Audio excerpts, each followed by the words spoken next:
Good day, teachers.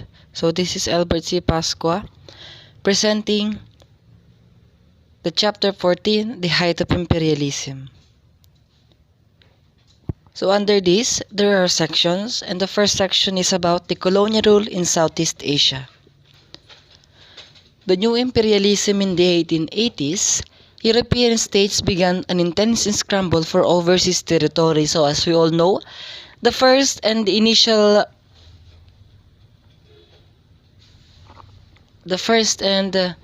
initial aim of the Europeans in navigating or starting to sail to the seas is to find the spices that is found only in Asia and other continents.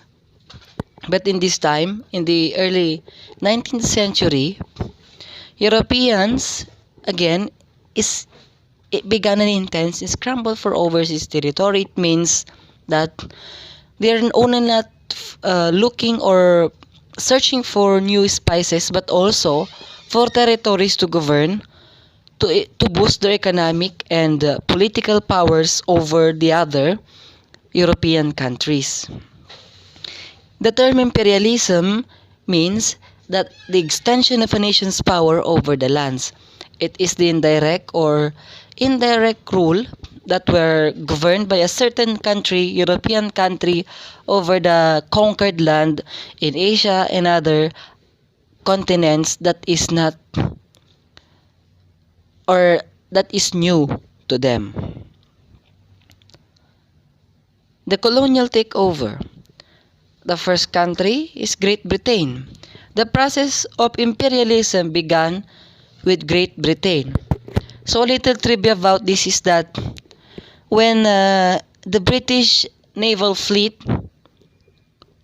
won against the Spanish Armada in the battle with Spain, they began imperialism, or the imperialism began from them.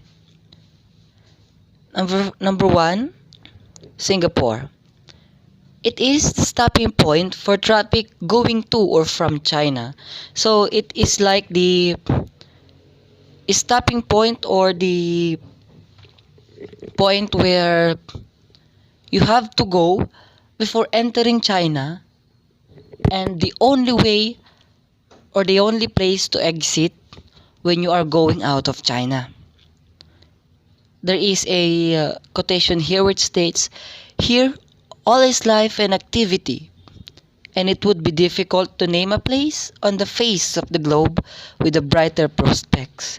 It was stated by Sir Thomas Stanford, and for me it means that all the life in this area or in this specific place are tend to be influenced by Europeans.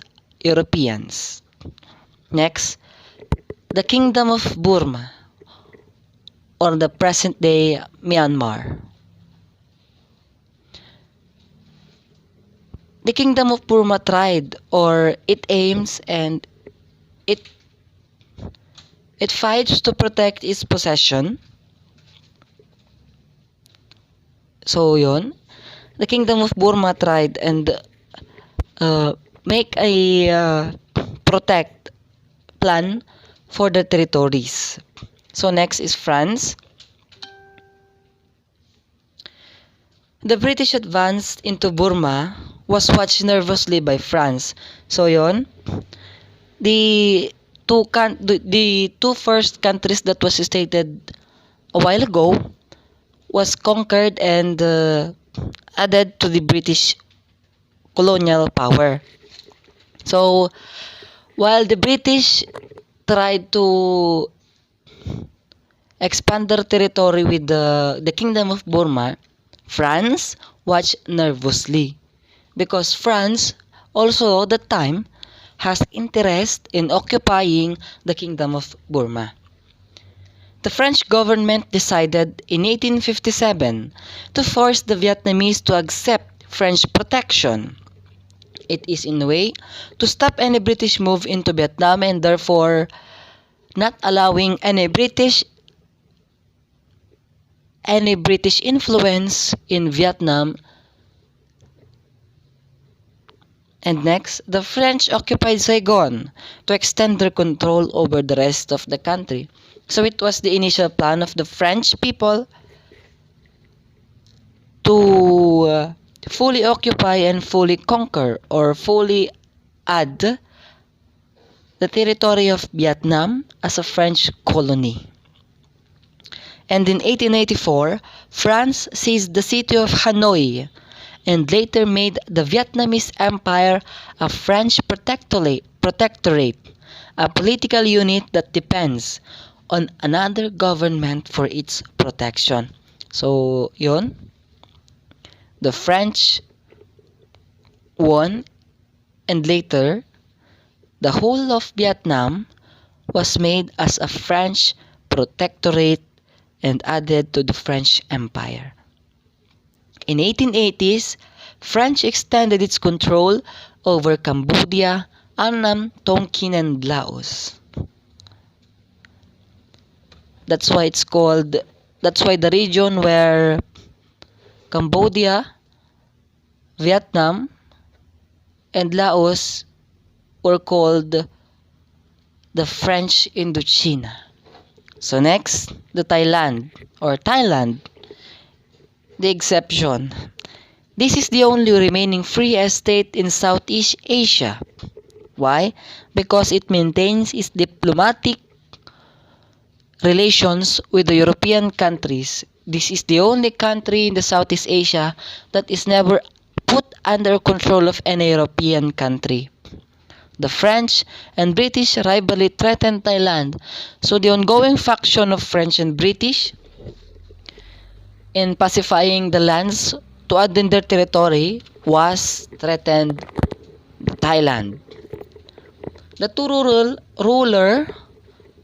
ruler were able to prevent that from happening through the efforts and the influence of King Mongkut and his son King Chulalongkorn.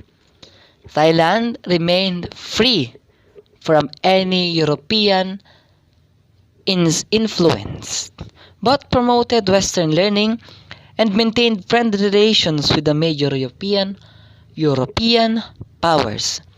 In 1896, Britain and France agreed to maintain Thailand as an independent buffer state between their possessions in Southeast Asia. So yan. Though it was not occupied or influenced by any European country at that time, it was called the buffer state because it was in the middle of the territory of French and British in Southeast Asia or in the French Indochina. The next country is the United States. In 1898, Spanish-American War, Commodore George Dewey defeated the Spanish fleet in Manila Bay. So in our past discussion, it is the mock battle in Manila Bay. President William McKinley decided to turn the Philippines, which had been under Spanish control, into an American colony. After the Treaty of Paris, where the Spain sell the entire Philippines to the United States,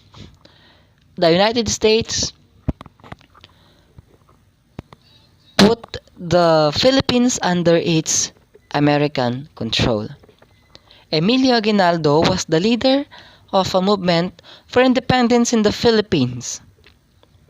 Aguinaldo continued the revolt and set himself as the president of the Republic of the Philippines. The guerrilla forces fought bitterly against the United States troops to establish their independence. Next, the colonial regimes in Southeast Asia. The indirect and the direct rule. Indirect rule, local rulers were allowed to keep their authority and status in a new colonial setting. In this sense, there are still community leaders but are under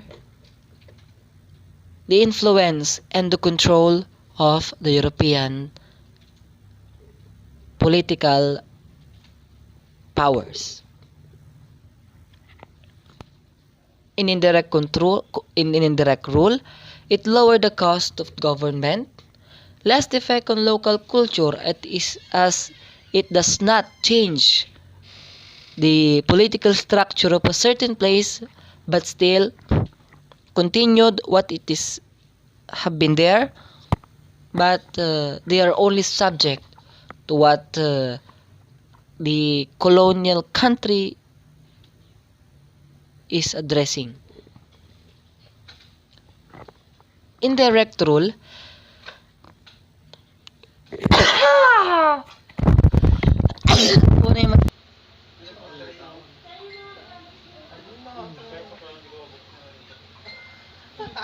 colonial regimes in Southeast Asia.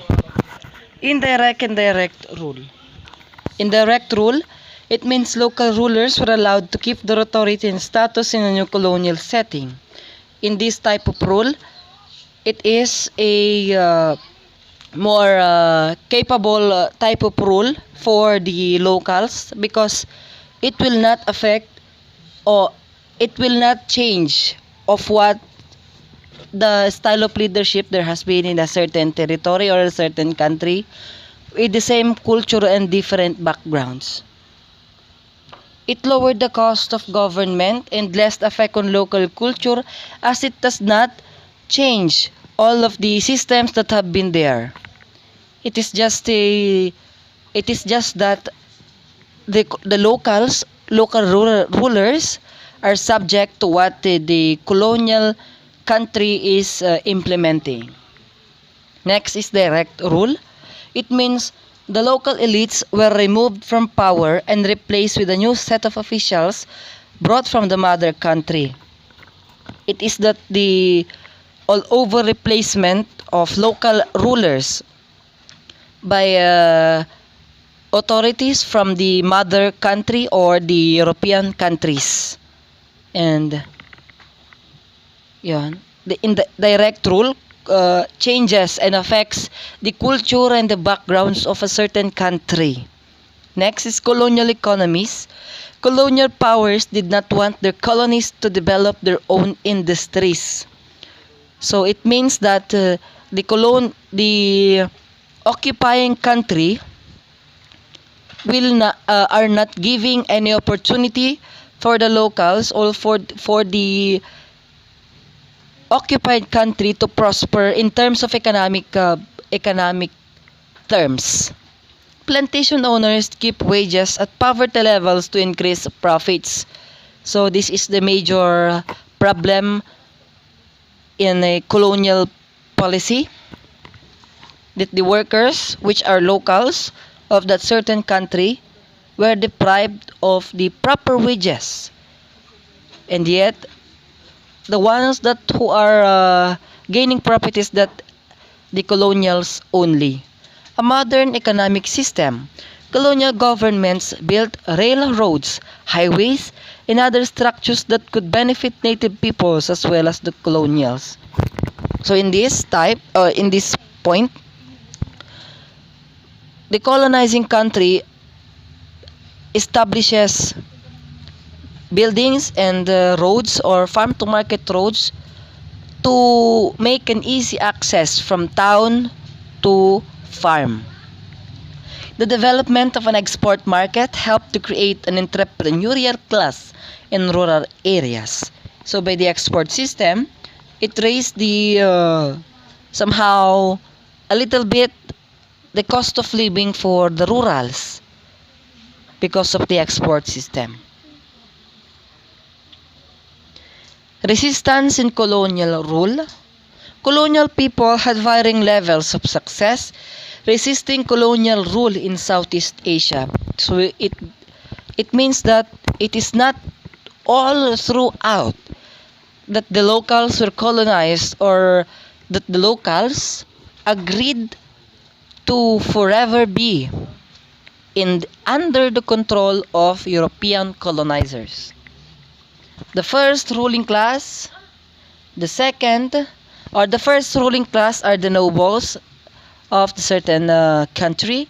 The second class, the peasants, Peasants were often driven off the land to make way for plantation of agriculture. These are the when we go back to the Roman Empire, these are the plebeians or the farmers. The third class is the urban middle class. These are educated in Western style schools, or in our country or in the Philippine history we call them ilustrados.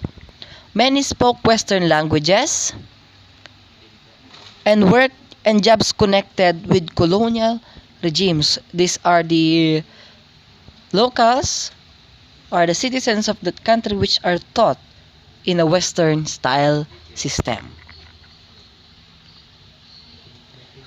The section 2 is the empire building in Africa. First, the region of West Africa.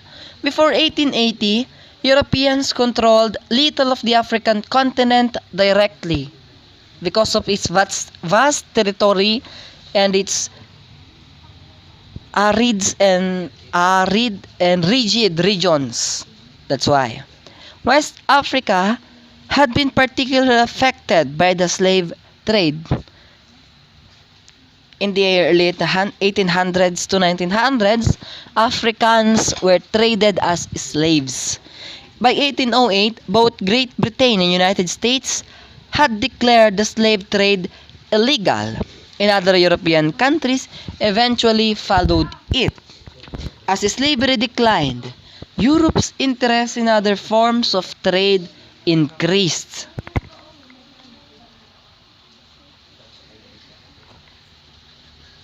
So Great Britain, as we can see in the picture, it was Queen Elizabeth II, and at the back is Queen Victoria. Great Britain set up settlements along the Gold Coast and in Sierra Leone. Great Britain saw the growing European presence or started the growing European presence in West Africa and led to increasing tensions with African governments in the area. If you are familiar with Cecil Rhodes, he is an officer of the Great Britain that influential by colonizing or capturing, pacifying most of the countries in West Africa under the British Crown. In 1874, Great Britain stepped in and annexed the West Coastal States as the first British colony of Gold Coast. Britain established a protectorate to Nigeria.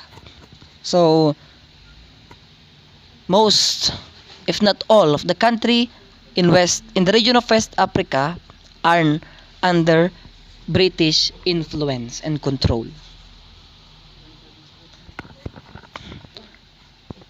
There is also another European country present in West Africa, and that is France. In 1990, France added the huge area of French West Africa to its colonial empire.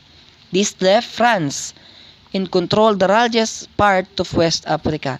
So after the ruling of the Great Britain in West Africa, it was followed by the control of the French, which is stated there that the left or the largest part of West Africa is under the colonial rule of France.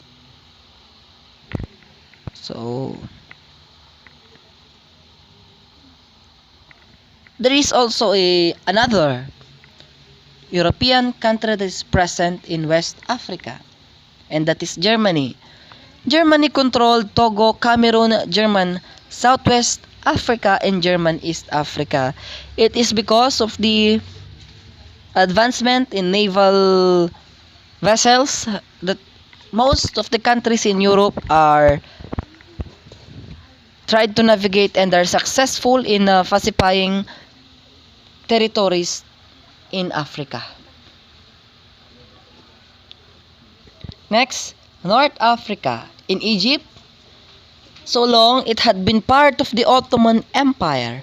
When the Ottoman rule declined, Egyptians sought their independence.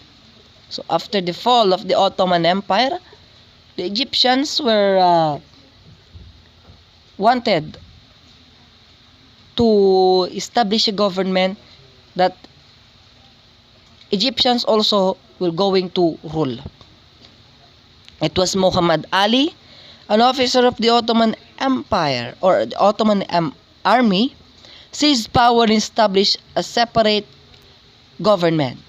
The next 30 years, Muhammad Ali brought Egypt into a modern world. He modernized the army, he set up public schools, and he created small industries in favor and help for the fellow Egyptians during that time. The Suez Canal, Europeans have the desire to build a canal east of Cairo to connect the Mediterranean and the Red Seas. Ferdinand de Lesseps signed a contract to begin building the Suez Canal and it was completed in 1869.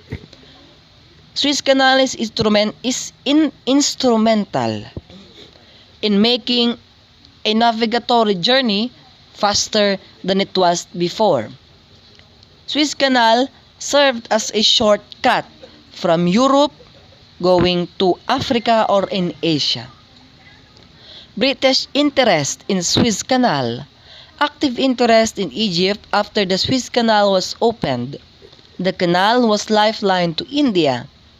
Number 2, sought as much control as possible over the canal area. In 1875, Britain bought Egypt's share in control of the Suez Canal. Egyptian army revolted and Britain suppressed the revolt. Egypt became then a British protectorate in the 1914. So next is Sudan. The British believed that they should also control the Sudan, south of Egypt, to protect their interest in Egypt and the Suez Canal. In 1881, Muslim cleric Muhammad Ahmad launched a revolt that brought much of the Sudan under his control. In 1885, Britain sent a military force under General Charles Gordon, but however, Gordon's army was wiped out at Khartoum. And in 1898, where British troops successfully and are able to seize the Sudan. So again, if there is Great Britain, there is also France. And in 1879, French people had settled in the region of Algeria. The French government established control there. 2 years later, France imposed a protectorate on the neighboring Tunisia. In 1912, France established a protectorate over much of Morocco. Adding to the line of the colonial powers in Africa, it was Italy. In 1896, by attempting to take over Ethiopia, Italian forces were defeated. The only European states defeated by an African state. Humiliating loss led Italy to try again in 1911. But again, the Turkish Tripoli was able to suppress the Italian army in Libya. Next is Central Africa. Sir David Livingstone. He was an explorer. He took 30 years that he trekked through uncharted regions in Africa. And Livingstone disappeared for a while. He was mentioned in the New York Herald and was hired a young journalist, Henry Stanley. New York Herald hired a young journalist, Henry Stanley, to find him. So, that was he looks like. So, we now proceed to Sir Henry Stanley. David Livingstone died in 1873. Stanley explored the Congo River and sailed to the Atlantic Ocean. He was encouraging the British to send settlers to the Congo River basin, but the British refused. He then turned to King Leopold II of Belgium, driving force behind the colonization of Central Africa. In 1876, he hired Henry Stanley to set up Belgian forces in Congo. Leopold's claim to the vast territories of the Congo aroused widespread concerns among the other European estates. So, additional information about King Leopold II. During the time of Spanish colonization in the Philippines, he got an interest in buying the Philippines, but because of the lack of backing from the parliament, he did not succeeded in buying the Philippines. So as a